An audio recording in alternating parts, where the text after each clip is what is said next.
నమస్తే సార్. నమస్తే సార్. నమస్తే సార్. అసలు ఎప్పుడు కోర్టుకు రాని మీరు ఇలాంటి వివాదాస్పదమైన కేసులు టేకప్ చేస్తున్నందుకు మీకు సన్మానం చేయాలనుకుంటున్నాను సార్. నేను ఈ కేసు వాదిస్తోంది సన్మానాల కోసం కాదు, అంజలి కోసం. మేము సన్మానం చేస్తోంది మీకోసం కాదు సార్, ఎంతో మంది అనాథ పిల్లలకి న్యాయం చేకూరుస్తారనే నమ్మకంతో. థ్యాంక్స్, నాకు ఇష్టం లేదు.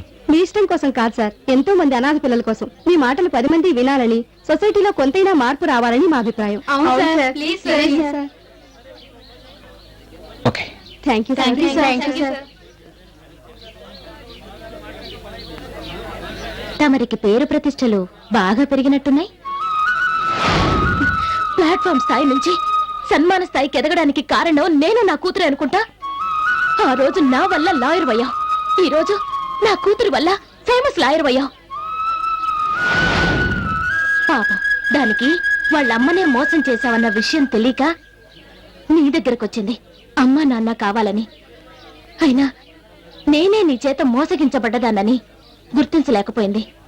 దానికేం తెలుసు, చిన్నపిల్ల కదా. నా కూతురు అమ్మా నాన్న కావాలని కేసు వేయించినందుకు బాధపడ్డం లేదు, నీలాంటి వాడి చేత వేయించిందే దానికి బాధపడుతున్నాను. ఛీ!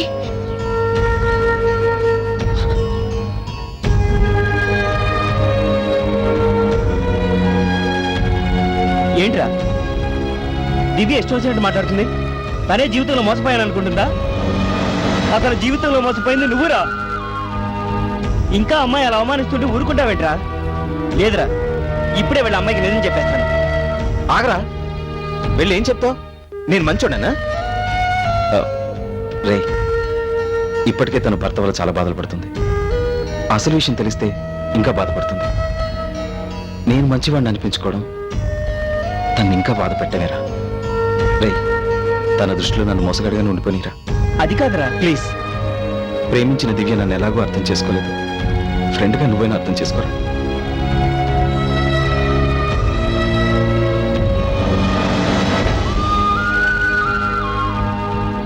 దివ్య,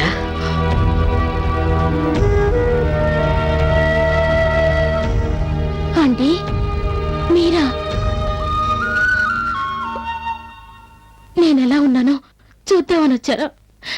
అప్పుడు ప్రేమ పేరుతో మోసం చేశాడు, ఇప్పుడు కోర్టుకు లాగి అల్లరి పాలు చేస్తున్నాడు. వాడిప్పుడు అంతేనమ్మా, చెయ్యని నేరానికి శిక్ష అనుభవిస్తూ ఉంటాడు. అంటే? అవును, వాడు నేను ప్రేమించాడే కానీ మోసం చేయలేదు. మోసం చేసింది నేను.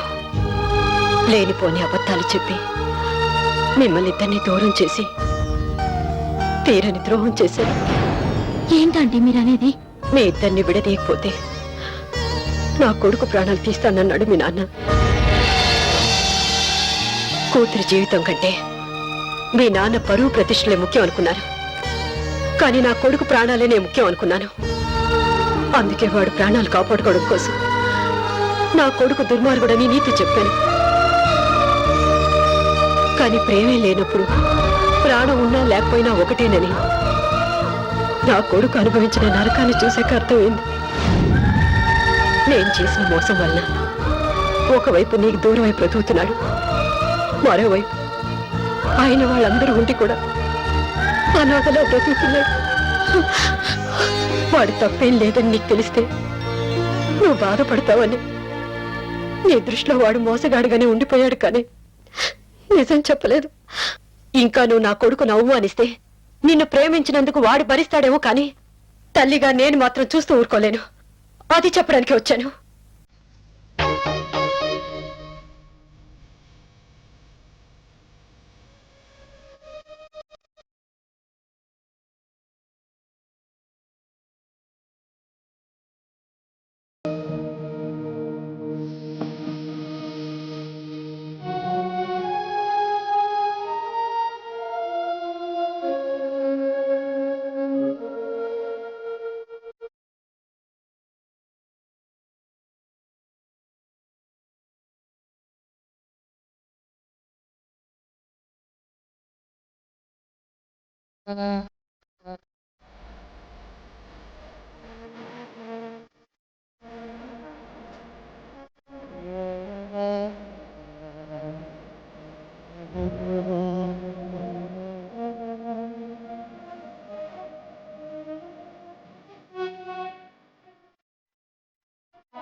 రండి మేడం రండి.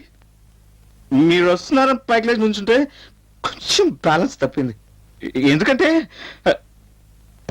ఇదిగో బ్యాలెన్స్ కూడా లేకుండా ఫుల్గా తాగేసాను. మీరు ఇంకా తిట్టాలనుకునేవాను ఉంటే తిట్టేయండి. కమాన్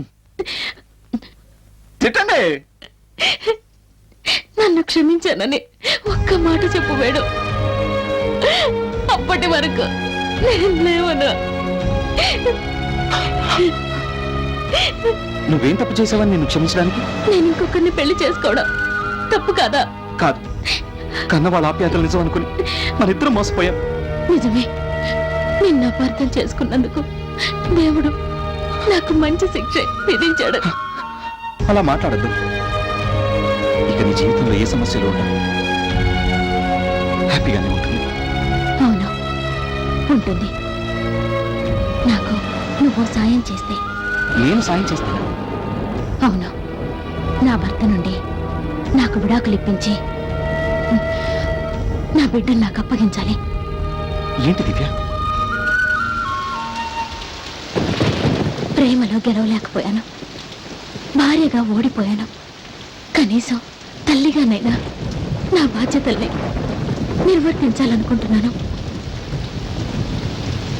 నువ్వు మొట్టమొదటి కేసు గెలిచినప్పుడు నాకు మాటిచ్చావు. ఎప్పుడన్నా కోర్టుకొస్తే ఫ్రీగా వాదిస్తానన్నావు, గుర్తుందా? ఇప్పుడు నా తరపున వాదించు. నేను అడిగిన సాయం చేయి. నీకు చేతులెత్తి దండం పెడుతున్నాను. నాకు ఈ సాయం చేయి.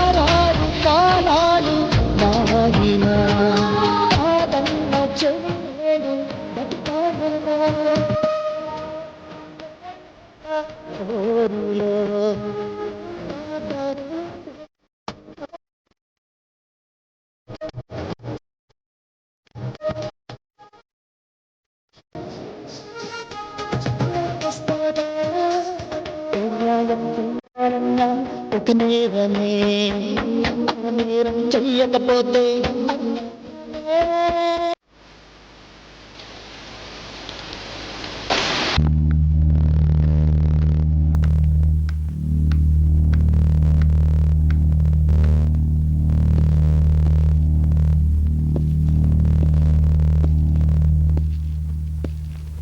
యురానా, ఒక ఆడా మగని కలిపేది వివాహ బంధం.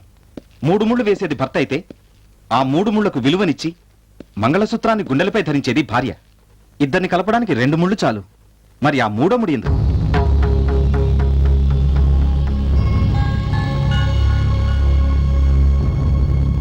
ఆ 3వ ముడే సంతానం సార్. వివాహం అన్నది కేవలం స్త్రీ పురుషుల కలయికకు మాత్రమే మన పెద్దవాళ్ళు నిర్ణయించలేదు. వాళ్ళకు పుట్టబోయే బిడ్డలకు రక్షణ కల్పించడం కూడా ఒక ఉద్దేశమే. సుఖ సంతోషాల్లోనూ కష్ట నష్టాల్లోనూ కలిసి ఉంటామని ప్రమాణం చేసి 7 అడుగులు నడిచిన భార్యాభర్తలిద్దరూ సంతానం కలిగే వరకు సంసారం కొనసాగించాలా వద్దా అన్నది వారిష్టం. కానీ బిడ్డ పుట్టాక వాళ్ళు తీసుకునే నిర్ణయాల్లో ఆ బిడ్డకు కూడా భాగం ఉండి తీరాలి. యురానా, పుట్టిన బిడ్డ బాగోగులు పట్టించుకొని భార్యాభర్తలు ఐఎమ్ సారీ ఒక ఆడ అమ్మగా పెళ్లి చేసుకున్నా వాళ్ళు చేసేది సంసారం కాదు, వ్యభిచారం. Yes, it is a licensed prostitution. నేను ఈ మాట ఎవరినో కించపరిచే ఉద్దేశంతో అనడం లేదు. కేవలం ఈ కేసు గెలవాలని కాదు నా ఈ ప్రయత్నం. ఈ అంజలికి, ఎంతో మంది తల్లిదండ్రులకు దూరం కాబట్ట పిల్లలకు న్యాయం జరగాలన్నది నా తపన. ఎస్ యువర్ ఆనర్, నా బిడ్డకి న్యాయం జరగాలి. నాకు విడాకులు అక్కర్లేదు. నాకు విడాకులు అక్కర్లేదు. నేను నా భర్తతో కలిసి జీవించడానికి నిర్ణయించుకున్నాను. నా బిడ్డకి ఇన్నాళ్ళుగా దూరం చేసిన తల్లి ప్రేమను అందిస్తాను.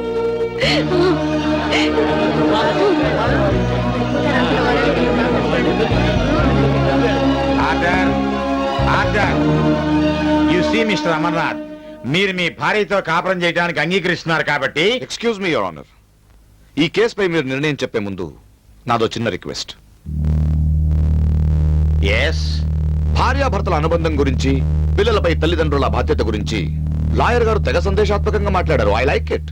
బట్ యువర్ ఆనర్, ఈ కేసుకి సంబంధించి లాయర్ గారిని కొన్ని ప్రశ్నలు అడగడానికి మీరు నాకు ఒక అవకాశం కల్పించండి ప్లీజ్.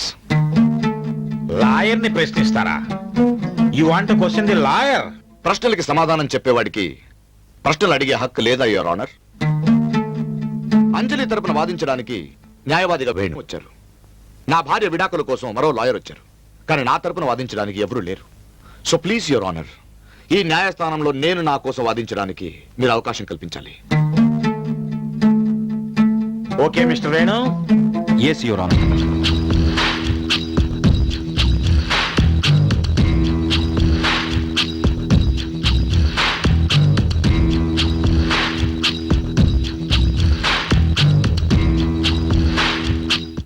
అంతా నిజమే చెప్తాను, అబద్ధం చెప్పను.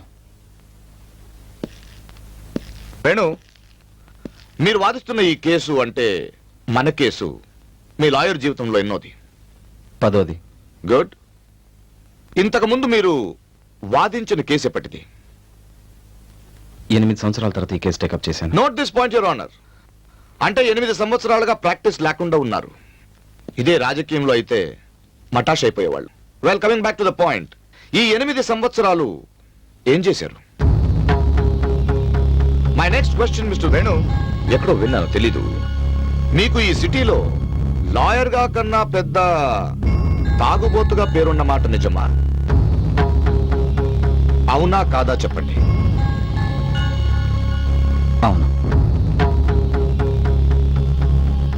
ఈ తాగుడికి కారణం నీ ప్రేమ విఫలమవ్వడమే అంటుంటారు, అది కూడా నిజమేనా? కమాన్ చెప్పండి mister Venu. True. Yes. I have one last question your honour. కానీ నా ఈ చివరి ప్రశ్నకి లాయర్ గారు కరెక్ట్ గా సమాధానం చెప్తారన్న నమ్మకం నాకు లేదు. So excuse me.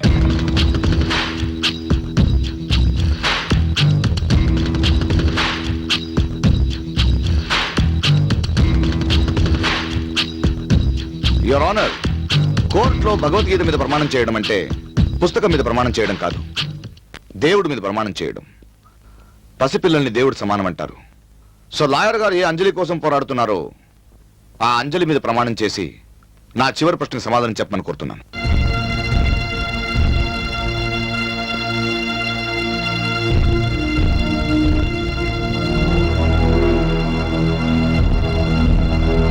మీ మాజీ ప్రియురాలు నా భార్య అనే విషయం నాకు ఇప్పుడే తెలిసింది. ఆ మాట నిజమేనా? Is it true Venu?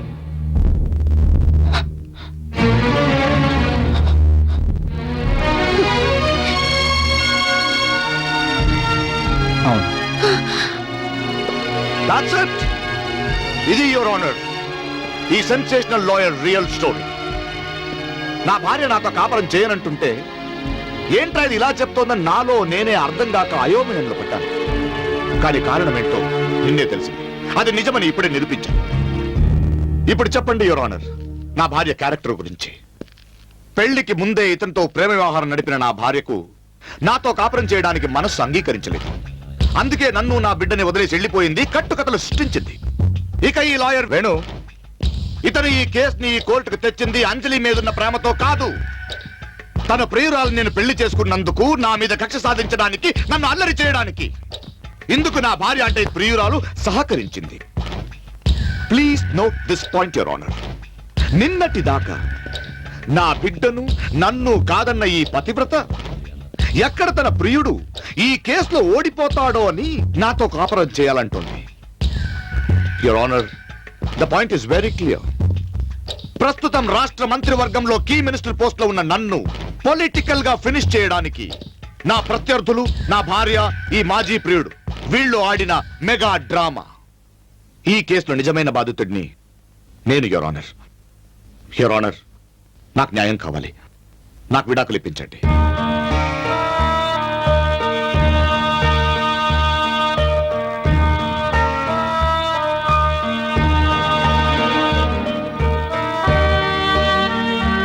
The court is adjourned for tomorrow. Thank you your honour.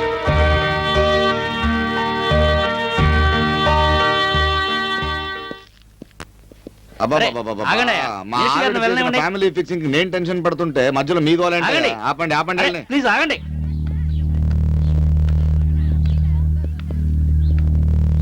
మీరు ఇక్కడ ఆగండి.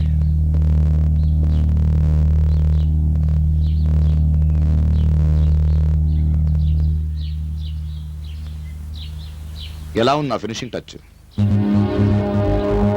నువ్వు Indian penal code, Indian criminal code తెలిసిన లాయర్ మాత్రమే. కానీ నేను ఓట్ల బెగ్గింగ్ నుంచి రిగ్గింగ్ వరకు, రాజ్యాంగం మొదటి పేజ్ నుంచి చివరి పేజ్ వరకు పట్టి పట్టి కొత్త రాజ్యాంగం రాయడానికి తయారుగా ఉన్న పొలిటికల్ వాల్మీకిని.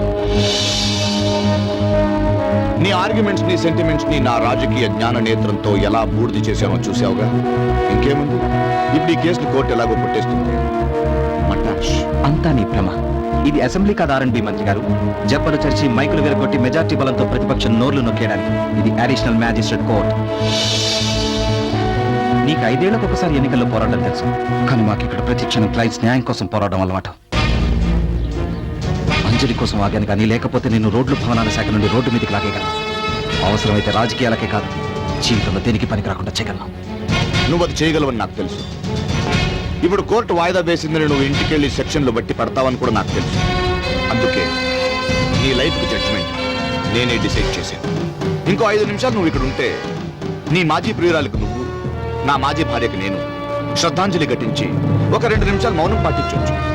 ఏం లేదు, ప్రస్తుతం తన పాత ప్రేమ వ్యవహారం ప్రజలందరికీ తెలిసిపోయిందన్న బాధ తట్టుకోలేక అవమానంతో ఇదే కోర్టు బిల్డింగ్ పైనుంచి నా భార్య ఆత్మహత్య చేసుకోబోతోంది.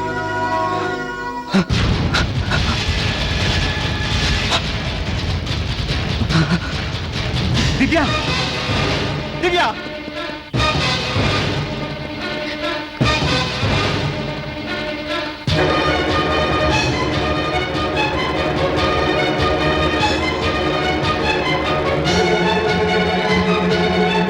నన్ను అసహించుకున్నావు. ఏ నీ ప్రేమ కథను అందరికి చెప్పానన్నా? ఏం చేయను, ప్రజా జీవితంలో అంత పబ్లికే. కానీ నిజంగా నీ ప్రియుడు చాలా గొప్పోడే. ఎందుకంటే ఈ కేసులో తను ఓడిపోయినా జీవితంలో నువ్వు ఓడిపోకూడదని, మీ ఇద్దరి మధ్య ప్రేమ తప్ప ఇంకేం లేదని జనాన్ని నమ్మించి నీ జీవితాన్ని నిలబెట్టడానికి ఇదే కోర్టు పైనుంచి దూకి ఆత్మహత్య చేసుకోబోతున్నాడు.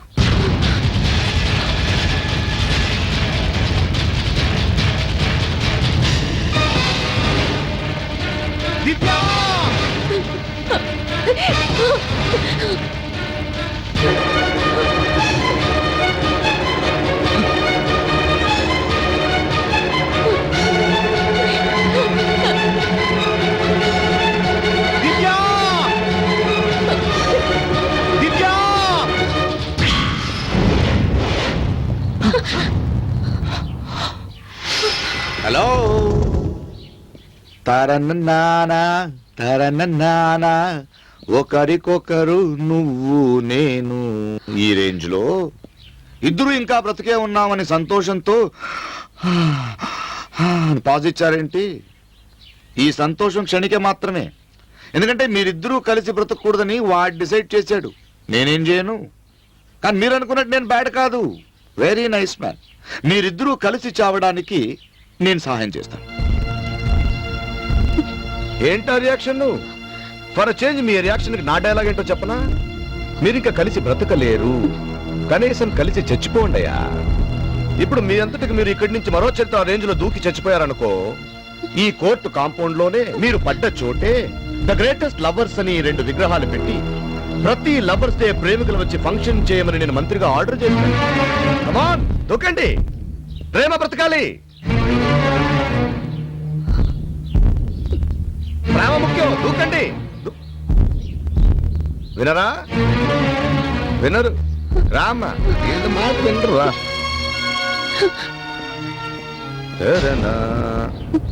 వినరా? అయితే ఇంత పెద్ద కేసుని ఇక్కడ దాకా తీసుకొచ్చిన ఈ ముద్దు పాప కీర్తి శేషరాలు అయిపోతుంది. అంజలి నేను చేయదు, కావాలంటే నేను దూకుతాను.